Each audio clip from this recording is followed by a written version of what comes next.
Hello and welcome, it's Howard, the Grateful Alcoholic, and today we're going over something to do with Christmas and alcoholism. Obviously, so some of you may have seen from my video on alcoholism or the Grateful Alcoholic tattoo on my arm, I am an alcoholic.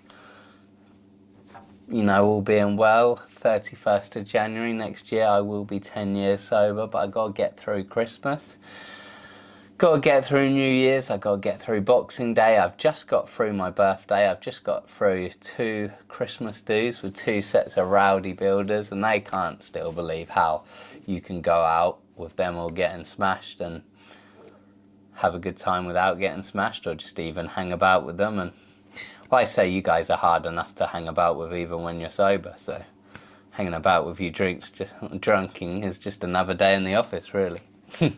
But no, on a more serious note, I just wanted to go over Christmas as an alcoholic. So for me, I struggled for a long time to get here.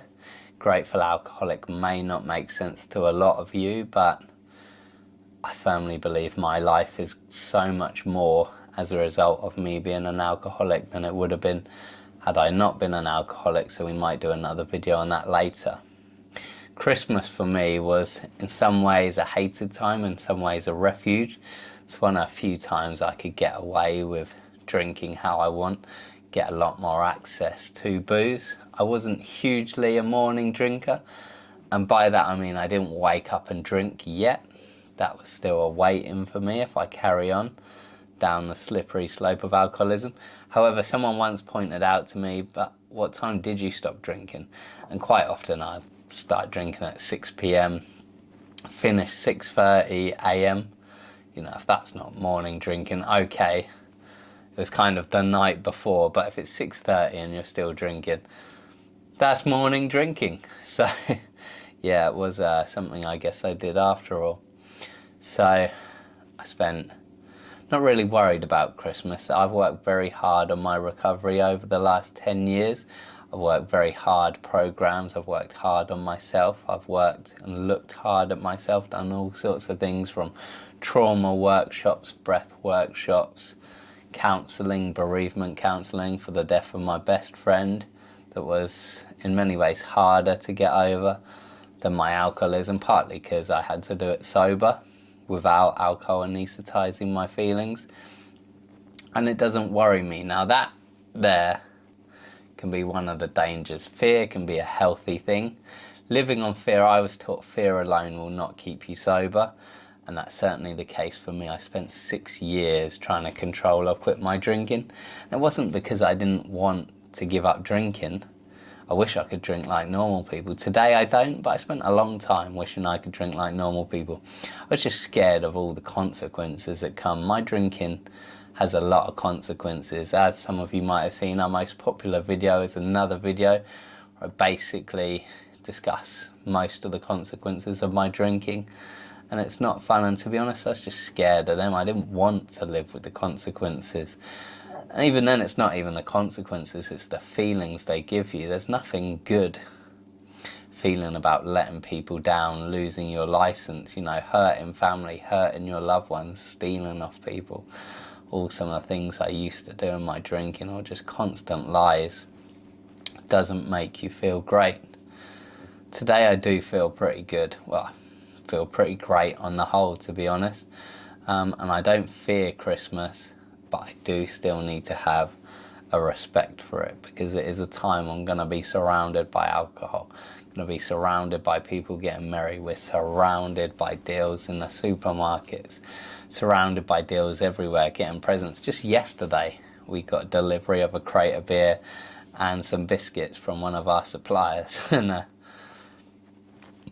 don't drink, so you know, if you're not careful, you open a package. It was Stella as well, my bag. Open a package, 12 Stella in there. You know, that's the kind of thing that can set people off if they're not careful. So how do you get careful? What do you do, and how do you get it? For me, one of the fundamentals is having a life of purpose and a support group. I spent 6 years trying to control and quit my drinking, and the insanity was Having spent 6 years trying to go one way, not only did I not achieve that, I actually went the other way. I got worse for 6 years. You know, where do you hear of something where someone's practicing, trying to do something for 6 years, and instead of improving, they just get progressively worse? It doesn't make sense. It's like training for a marathon, and I go out running once or twice a week, and I get worse as the years go on. It's insanity, but it was the case for me. I just got worse and worse and worse, and I couldn't see it.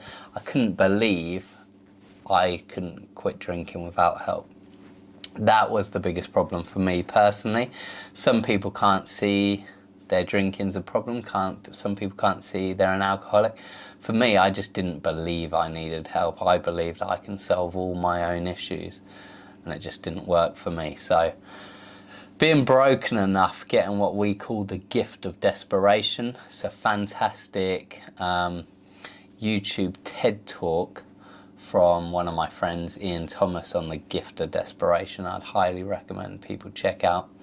Being desperate enough to finally seek help, go to some support groups, changed my life. Finally asking for help, because even while I was in there, I was stubborn. I'm going to do it my way. I don't need you. I don't need your help. I'm strong. I'm a fighter. I got this. And you know what? I just didn't. Alcohol is stronger than me. I've seen people step over their loved ones to get alcohol. I've seen people time and time again. You're going to lose your good job if you drink again. You're going to lose your partner if you drink again. You're going to lose your life if you drink again. I've seen all of those things happen, and unfortunately, I dare say I'll see them happen again. And it's not because these people aren't strong-willed. It's not because they didn't like their jobs or love their kids. When something's strong enough to make you step over your children to pick up again, it kind of shows the power of it for me. So get yourself a support group. There's charities everywhere. We want to run a local one in the Buckinghamshire area, High Wycombe, Marlow, Phoenix Lifestyle Foundation. It's around fitness, well-being, mental health, and both me and one of the people I do it with, or the main guy, to be honest, I just back him because he's brilliant, are both alcoholics. We're both battled with addiction, so we're quite happy to help. There are other things. AA gets a bad rep, but you know what, as someone who's founded a rehab, treated almost 60 patients the year before COVID, I can honestly say nothing will help you more than Alcoholics Anonymous, or some of its offshoots, Narcotics Anonymous. It's got a lot of issues people perceive, and they're just blocks to you getting well. It's sad. So my uncle died needing Alcoholics Anonymous, but sadly not wanting Alcoholics Anonymous. He died yellow, liver failure, kidney failure, horrendous debt, didn't see his family much anymore, no job, no kids, no loved ones, no life, and he ended up drinking his strong wine and strong beer through the same straw he ate through. Do you want that to be you? Or would you rather give something like Alcoholics Anonymous or these other services a try? What makes them good? What makes them good is you're surrounded by like-minded people, people who know what it's like to struggle. People, and we've all got our own nuances, yeah, but people who, none of us go to these places wanting to stop drinking. I just wanted the consequences to stop, but sadly I had to realize they don't stop. If I pick up one drink, I pick up two, I pick up five, I pick up 10. Chaos ensues. So get yourself to some support groups. Other support groups which aren't for me, but may work for some people.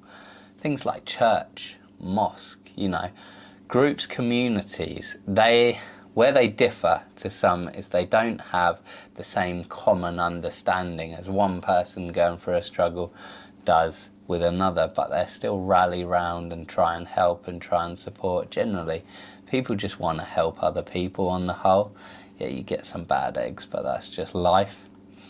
Things like that. Tell your friends, tell your family. You don't necessarily have to go in full depth, but find someone you can trust, find someone you know who's got your back, and you know, get some help.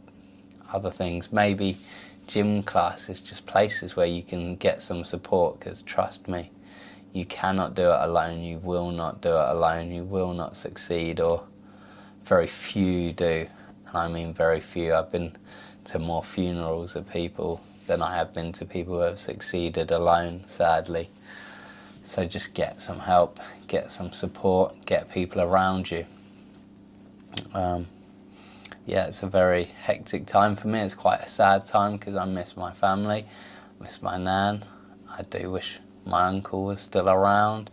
I miss my best friend now. He died of addiction as well, so it's a sad time for me. That's a bigger worry for me, because if I get sad and down and lonely and depressed and beat myself up or beat them up metaphorically, or beat God up for taking these people away from me, then that's when I might lash out and do something I regret and ultimately pick up a drink.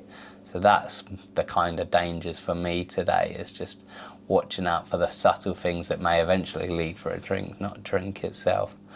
But yeah, it's still a time I've got to be vigilant, but then also it's just another day, Get people you can speak to about it, get some phone numbers, call them. I remember in the early days, I went to a support group on Christmas Day more than once, actually. Went with my best friend when we were 2 years sober, before we came back and had a Christmas meal. It was a great crack.